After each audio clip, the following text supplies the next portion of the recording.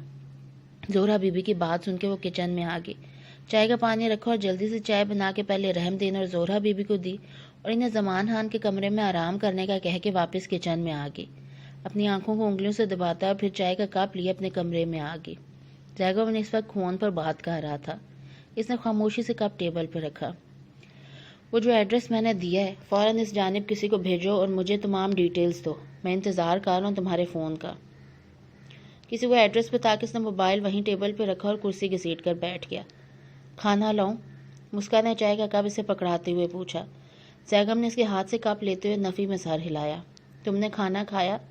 زیغم نے اس کے سرخ چہرے پہ نظر ڈالی تھی۔ مسکا نے بھی نفی میں سر ہلایا۔ وہ یونیفارم تبدیل کر کے اس وقت سادہ سا لباس پہنے ہوا تھا۔ اس کے چہرے پہ جا بجا تفکرات کا جال مسکا کو اسے تسلی دینے پر مجبور کر رہا تھا، مگر الفاظ ساتھ نہیں دے رہے تھے اور نہ ہی وہ خود میں ہمت پا رہی تھی۔ مسکا، یہاں آؤ۔ زیغم نے اس کا ہاتھ تھام کے اس کے اپنے سامنے کرسی پر بٹھایا۔ تم پریشان مت ہو، بابا کل یہیں ہوں گے ہمارے درمیان۔ اس نے اپنے ہاتھ میں موجود مسکا کے ہاتھ کو نرمی سے دبایا۔ مسکا نے جھکی پلکیں اٹھائی تو اس کی آنکھوں میں پھیلتا پانی پلکوں کی بار توڑ کے گالوں پر پھیلتا چلا گیا۔ زیغم نے قریب ہو کر اس کی آنکھوں آنسو پونچھے۔ بس اب رونا نہیں ہے۔ مانا کہ تم روتے ہوئے مزید پیاری لگ رہے ہو، لیکن اس کا یہ مطلب ہرگز نہیں کہ میں تمہیں رونے دوں۔ اس کا ہاتھ تھام کے بیڈ کی جانب لیا۔ اس نے اسے لیٹنے کہہ کے خود بھی موبائل ہاتھ میں لیے بیڈ کی دوسری جانب آیا۔ مسکا لیٹ چکی تھی مگر نیند اس کی آنکھوں سے کوسوں دور تھی۔ وہ پلکیں جھپک جھپک کر آنسوؤں کو اندر دھکیلنے لگی۔ زیغم فون میں مگن ہو گیا۔ دونوں کا ذہن اپنی اپنی سوچوں کے مدار میں گھوم رہا تھا۔ آدھے گھنٹے کے کٹھن انتظار کے بعد اس کے موبائل کی گھنٹی بجی۔ ہیلو؟ ہاں، کیا بنا؟ فون پک کرتے ہی پوچھا تھا۔ سر، وہاں کچھ بھی نہیں ہے۔ یہ علاقہ تو ایسی کارروائیوں کے لیے مشہور ہے، مگر ایسی کوئی بھی غیر معمولی حرکت وہاں میں دکھائی نہیں دی اور نہ ہی وہاں سے ہمیں کچھ ملا ہے۔ اس کی بات سن کے زیغم کی پریشانی بڑھ گئی۔ تم لوگ اسی ایڈریس پہ گئے تھے نا؟ اس نے ایک موہوم سی امید کے سہارے پوچھا۔ جی سر، یہی ایڈریس ہے، ہم ابھی بھی یہیں موجود ہیں۔ ٹھیک ہے، وہ کچھ سوچتے ہوئے بولا۔ اب ہمارے لیے کیا حکم ہے سر؟ دوسری جانب سے آواز آئی۔ تم لوگ وہاں نظر رکھو اور اگر کوئی بھی ایسی ویسی حرکت دیکھو تو فوراً مجھے انفارم کرو۔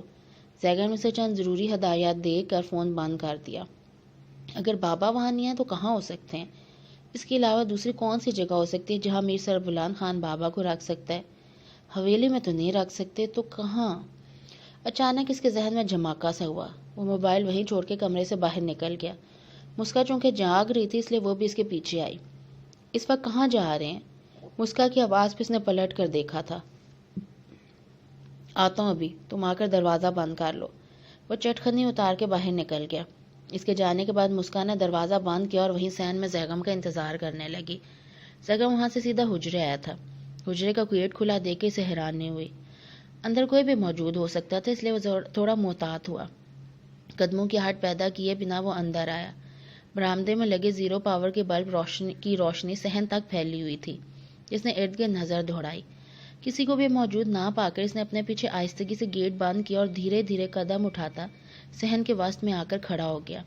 دائیں طرف بنی وہ تنگ و تاریک گلی بوگن ویلیا کی گھنی شاخوں کے جال میں چھپی کسی بھی نئے آنے والوں کی نظروں سے پوشیدہ رہ سکتی تھی، مگر اس کی نظروں سے نہیں۔ ایک بار پہلے بھی وہ اپنے باپ کی تلاش میں یہاں آیا تھا، اور آج ایک بار پھر وہ اپنے باپ کو ڈھونڈنے آیا تھا۔ ٹارچ کی روشنی میں اس نے احتیاط سے شاخوں کو پرے ہٹایا اور گلی میں آ کر رک گیا۔ ٹارچ کی روشنی دیوار پر پڑی تو اس کی نظریں خون کے جمے ہوئے نشان پہ پڑی تو اس کی دل کی دھڑکن میں اضافہ ہو گیا۔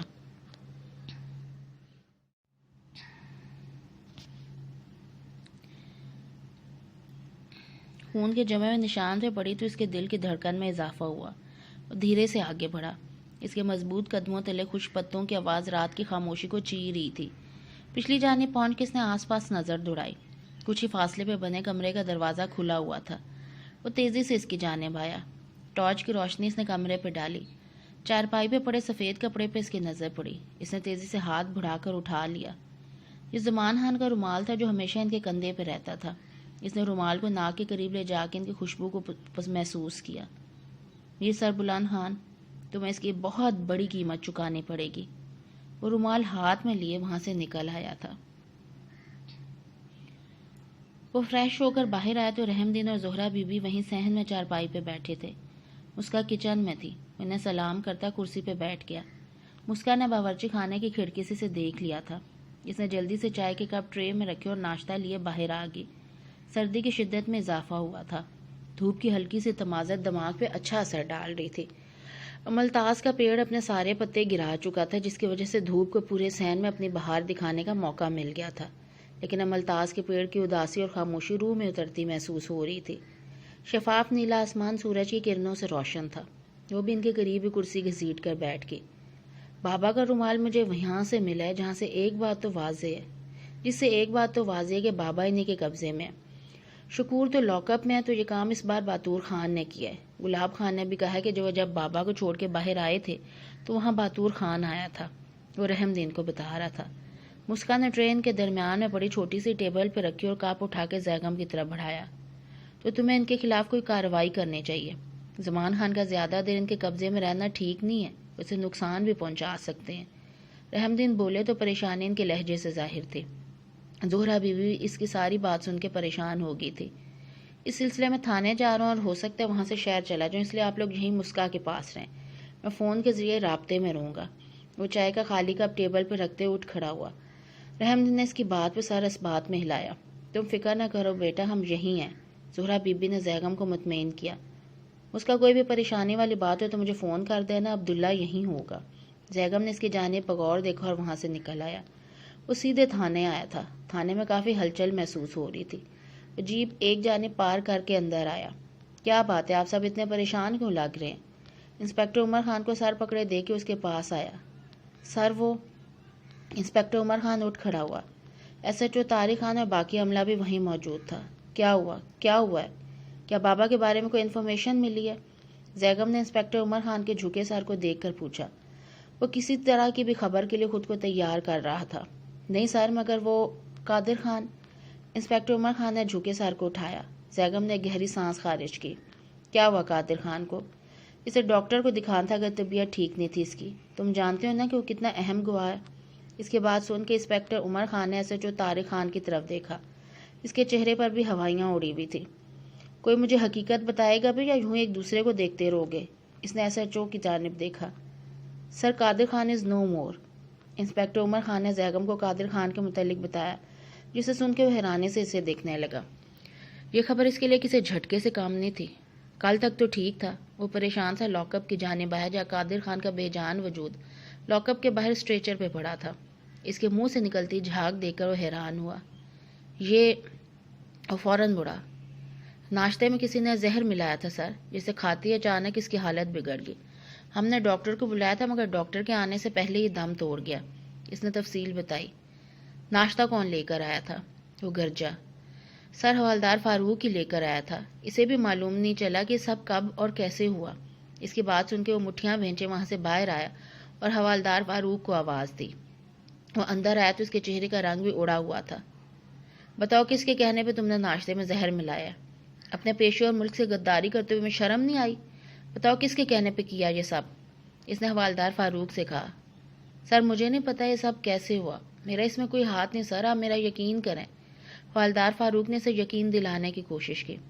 سر، حوالدار فاروق ایک محب وطن اور فرض شناس سپاہی ہے۔ مجھے یقین ہے یہ حرکت اس کی نہیں ہو سکتی، اس میں کسی اور کا ہاتھ ہو سکتا ہے۔ انسپکٹر عمر خان زیغم کے قریب آیا۔ اس معاملے کی چھان بین کرو، مجھے وہ بندہ شام تک چاہیے۔ زیغم نے ایسے جو طارق خان کو دیکھا جو اسے اپنی طرف دیکھتے پا کر نظریں پھیر گیا۔ جو کوئی بھی اس میں ملوث ہے ڈھونڈ نکالو اسے۔ انسپکٹر عمر خان نے اس کے نظروں کی تعاقب میں دیکھا اور پھر زیغم کو دیکھا۔ میں جا رہا ہوں، تم یہاں سنبھال لینا۔ اگر یہ لوگ سمجھتے ہیں کہ قادر خان کو ختم کر کے انہوں نے جیت اپنے نام کر لیے تو یہ ان کی خوش فہمی ہے۔ مکمل چھان بین کرو اور ہر ایک کو شامل تفتیش کرو۔ وہ عمر خان کی طرف دیکھتا باہر نکل گیا۔ اس کے جاتے S H O Tariq Khan نے اپنے ماتھے کا نادیدہ پسینہ پونچھتے ہوئے دروازے کی جانب دیکھا جہاں سے ابھی وہ باہر نکلا تھا۔ کیا بنا؟ انہوں نے مونچھوں کو تاؤ دیتے ہوئے فون کان سے لگایا۔ کام ہو گیا خان جی، اب چت بھی ہماری اور پٹ بھی ہماری۔ ایسی جگہ زخم لگایا کہ بلبلا اٹھے گا۔ باتور خان کی بات سن کر انہوں نے گہرا سانس لیا۔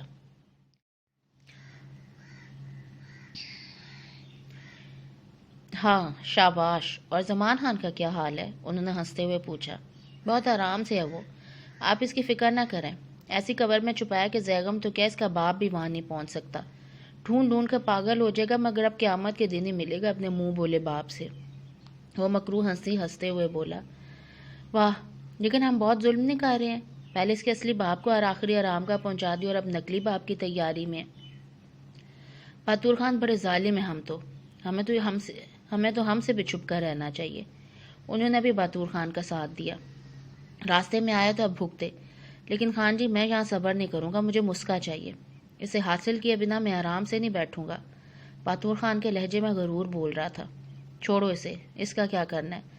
اب وہ زیغم کی بیوی ہے، گاؤں میں لڑکوں کا کال پڑ گیا کیا؟ انہوں نے کمرے میں داخل ہوتے ماگل کو دیکھا۔ ماگل ان کے لیے ناشتہ لے کر آئی تھی۔ ماگل گلاب خان سے کہو گاڑی تیار کرے، ہم شہر جائیں گے بچوں سے ملنے۔ انہوں نے ماگل کو ناشتے کی ٹرے ٹیبل پہ رکھتے ہوئے دیکھ کر کہا۔ وہ سر ہلاتے ہوئے واپس چلے گی۔ وہ بیڈ سے اٹھ کے صوفے پہ آ بیٹھے اور ٹرے اپنی جانب کھینچ کے ناشتہ کرنے لگے۔ فون ابھی بھی ان کے کان سے لگا ہوا تھا۔ ہاں بول باتور خان، انہوں نے چائے کا کپ لبوں سے لگایا۔ خان جی جب تک مسکا کو اپنے ہاتھوں سے ختم نہ کر لوں میری غیرت کو سکون نہیں آئے گا۔ اپنے ہاتھوں سے اس کا گلا دباؤں گا تو ہی مجھے قرار آئے گا، بس آپ کی اجازت درکار ہے۔ زیغم بھی گاؤں میں موجود نہیں ہے، اچھا موقع ہے، اور دونوں بوڑھے میرا مقابلہ تو کرنے سے رہے۔ باتور خان نے ان سے اجازت چاہی۔ نہیں باتور خان، ابھی نہیں، اتنی جلدی زیغم کو دوسرا دھچکا نہیں دینا۔ زیغم کو پتہ ہے اس کا باپ گاؤں میں نہیں، اس لیے وہ اتنی جلدی واپس نہیں آئے گا۔ اسے لوہے کو تھوڑا اور گرم ہونے دو، گرم لوہے پہ چوٹ دینے کا مزہ زیادہ آئے گا، اس لیے تھوڑا صبر کرو۔ میں آج شہر جا رہا ہوں، تم بھی کچھ دن گھر میں رہو۔ میں واپس آ جاؤں گا تو اگلا قدم ہم مل کر اٹھائیں گے۔ میر سربلان خان نے لہجہ آستہ رکھا۔ ٹھیک ہے خان جی، جیسے آپ کا حکم، لیکن میں زیادہ انتظار نہیں کروں گا۔ باتور خان بے صبری سے بولا۔ وہ ٹھیک ہے، کر لینا جو کرنا ہوگا۔ انہوں نے یہ کہہ کر فون بند کر دیا اور ناشتے کی طرف متوجہ ہو گئے۔ وہ اس وقت تھانے میں انسپکٹر عمر خان کے آفس میں بیٹھے ہوئے تھے۔ یہاں آنا تو نہیں چاہتے تھے، لیکن زیغم نے ان سے کہا تھا کہ اس کام میں دیر نہیں ہونے چاہیے۔ باتور خان کے ڈر سے وہ یہ قدم اٹھانے سے بھی گھبرا رہے تھے۔ جب سے زیغم اور زمان خان گھر میں نہیں تھے، وہ اور زورا بی بی مسکا کے پاس ہی تھے، حالانکہ زیغم کانسٹیبل عبداللہ کی ان کی حفاظت پہ مامور کر گیا تھا۔ زیغم کے کہنے پہ وہ باتور خان کے خلاف FIR لکھوانے آئے تھے۔ جسمانی طور پہ تو وہ یہاں موجود تھے مگر ذہن گھر کی جانب لگا ہوا تھا۔ زمان خان کا اب تک کچھ نہ پتہ چل سکا تھا۔ زیغم اپنی پوری کوشش کر رہا تھا۔ اسے شک تھا کہ زمان خان کو شہر میں ہی رکھا گیا ہے۔ انسپکٹر عمر خان نے بھی اسے بتا دیا تھا کہ زمان خان گاؤں میں موجود نہیں ہے۔ وہ کچھ نفری لے کے میر سربلان خان کی حویلی گیا تھا۔ وہاں جا کر معلوم ہوا کہ وہ تو صبح سویرے ہی شہر جا چکے ہیں، لیکن باتور خان گاؤں میں ہی موجود ہے۔ انسپکٹر عمر خان اور زیغم کو یقین تھا کہ میر سربلان خان نے یہ کام باتور خان کے ذریعے کروایا ہے۔ انسپکٹر عمر خان نے پہلے حویلیوں پر حجرے کی تلاشی لی جہاں سے کوئی سراغ نہ مل سکا، لیکن پھر زیغم نے اسے حجرے کی دائیں طرف بنے تنگ و تاریک گلی کے متعلق بتایا جسے سب کے نظروں سے چھپانے کی بھرپور کوشش کی گئی تھی۔ اسے یہ بھی بتایا کہ وہاں اسے زمان خان کا رومال بھی ملا تھا جو ہمیشہ اپنے کندھے پہ لیے رکھتے تھے، جو کہ میر سربلان خان اور باتور خان کے خلاف ایک مضبوط ثبوت تھا، اور زمان خان کو اغوا کرنے کے بعد وہیں رکھا گیا تھا۔ مزید ثبوت ملنے کی صورت میں زیغم نے انسپکٹر عمر خان کو وہاں دوبارہ سرچ آپریشن کرنے کو کہا تھا جہاں سے انہیں جوتے ملے تھے جو کہ ان کے خیال میں زمان خان کے ہو سکتے تھے۔ ان کے ساتھ ساتھ انہیں کچھ اور شواہد بھی ملے تھے۔ السلام علیکم، رحم دین انسپیکٹر عمر خان کے آفس میں بیٹھے اس کا انتظار کر رہے تھے کہ وہ آفس میں داخل ہوا۔ وعلیکم السلام، بیٹھیے، وہ کرسی سنبھالتے ہوئے بولا۔ ایک ٹرانسپیرنٹ تھیلا ان کے جانب ٹیبل پہ رکھا، اس میں جوتوں کی ایک جوڑی دکھائی دے رہی تھی۔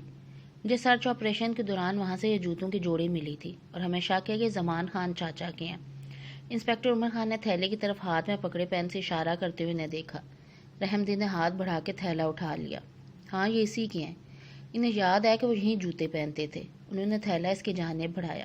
ٹھیک ہے۔ انسپیکٹر عمر خان نے شاپر ان کے ہاتھ سے لے لیا تھا اور نیچے رکھ دیا۔ پھر انٹر کام پہ S H O Tariq Khan کو بلایا۔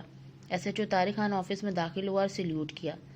طارق خان، رحم دین صاحب کو لے جاؤ اور ان کی ایف آئی آر درج کرو، اور اس کے ساتھ ہی تھوڑی دیر بعد مجھے اس ایف آئی آر پہ عمل درآمد بھی چاہیے۔ انسپیکٹر عمر خان نے S H O Tariq Khan کی جانب دیکھا۔ یس سر۔ طارق خان نے ایک بار پھر سلیوٹ کیا اور واپس مڑنے لگا۔ آپ جائیے رحم دین چاچا، اور بنا ڈرے اور ہچکچائے اپنی شکایت لکھوائیے، اور تم بھی ایک ایک تفصیل لکھو۔ اس نے پہلے رحم دین اور S H O Tariq Khan کو دیکھا۔ میں پہلے بھی کئی بار اس سلسلے میں یہاں آ چکا ہوں، مگر کسی نے میری بات کو سنجیدہ نہیں لیا بلکہ میرا مذاق اڑایا گیا۔ آپ ایس ایچ او طارق صاحب سے پوچھ لیں۔ میں نے ان سے درخواست کی تھی کہ اس سلسلے میں مجھ غریب کی مدد کریں، مگر افسوس کہ انہوں نے میری بات پہ توجہ نہ دی۔ اگر یہ اس وقت میری بات پہ سنجیدگی سے عمل کر لیتے تو آج یہ حالات نہ دیکھنے پڑتے، ڈر ڈر کے زندگی نہیں گزارنی پڑتی، مگر افسوس۔ انہوں نے ایک گہری سانس خارج کی اور کھڑے ہو گئے۔ ان کی آنکھوں کی نمی انسپیکٹر عمر خان کو سر جھکانے پہ مجبور کر گئی۔ ان کی آواز میں درد ہلکورے لے رہا تھا، وہ درد، وہ تکلیف جو انہوں نے سارے عرصے میں جھیلی تھی۔ میں آپ سے بہت شرمندہ اور اپنے عملے کی جانب سے آپ سے معافی کا خواستگار ہوں۔ انسپیکٹر عمر خان اٹھتے ہوئے بولا اور پھر کڑی نظروں سے S H O Tariq Khan کی طرف دیکھا۔ طارق خان اس کی کڑی نظروں کی تاب نہ لا کر چہرہ جھکا گیا۔ عمر خان کو اس کے چہرے پہ شرمندگی کا شائبہ تک نہ دکھائی دیا تو افسوس سے سر ہلا کے رہ گیا۔ چاچا، اب ایسا نہیں ہوگا، آپ جائیے اور باتور خان کے خلاف غگ کرنے اور آپ کی فیملی کو اس تمام عرصے میں تکلیف سے دو چار کرنے پہ پرچہ کٹوائیے اور بھروسہ رکھیے، اس بار آپ کو انصاف ضرور ملے گا۔ میرا وعدہ ہے آپ سے کہ اب ظالم کو وہیں پہنچاؤں گا جہاں اسے ہونا چاہیے تھا۔ انسپیکٹر عمر خان نے رحم دین کا ہاتھ اپنے ہاتھ میں لے کر انہیں تحفظ کا احساس دلایا۔ طارق خان، مجھے اپنی بات دہرانے کی ضرورت نہیں پڑنی چاہیے۔ انسپیکٹر عمر خان نے S H O Tariq Khan کو تنزیہ نظروں سے دیکھا۔ نہیں سر، چلو چاچا، وہ رحم دین کو اشارہ کرتا باہر چلا گیا۔ آپ بے فکر ہو کر جائیں۔ اس نے ایک بار پھر انہیں پر یقین نگاہوں سے دیکھا۔ اس کے یقین دلانے پہ رحم دین سر ہلا کر دروازے کی طرف بھاگ گئے۔ لیکن انسپیکٹر صاحب باتور خان کہیں اور کوئی قدم نہ اٹھا لے، آپ جانتے نہیں اسے، زمان خان ان کے قبضے میں ہے، کہیں میرے اس قدم سے انہیں نقصان نہ پہنچائیں۔ ہماری اس عمل سے کرم دین خاموش نہیں بیٹھے گا، وہ فوراً میر سر بلند خان سے رابطہ کرے گا اور زمان خان کو خدا نخواستہ۔ رحم دین کچھ سوچتے ہوئے پلٹے تھے۔ میں اسے کچھ کرنے کا موقع ہی نہیں دوں گا، آپ بے فکر رہیے، آپ کو اور آپ کے خاندان کو پورا تحفظ دیا جائے گا، مجھ پہ بھروسہ رکھیے۔ وہ مزید بولا تو رحم دین گہری سانس خارج کرتے ہوئے باہر نکل آئے۔ انسپیکٹر عمر خان کی پرسوچ نگاہیں انہیں جاتے ہوئے دیکھتی رہیں۔ ان کے جانے کے بعد وہ فائل کھول کے ایک ایک پوائنٹس نوٹ کرنے لگا۔ وہ بھی سوچ کے تھک گیا تھا کہ انہوں نے زمان خان کو کہاں چھپایا ہوگا۔ اچانک اس کے ذہن میں جھماکا ہوا، وہ فوراً اٹھا اور لاک اپ کی جانب بڑھا جہاں شکور تھا۔ وہ اسے میر سر بلند خان کے شہر میں موجود خفیہ ٹھکانوں کے بارے میں بتا سکتا تھا۔ یہی سوچ اسے شکور کے پاس لے آئی تھی۔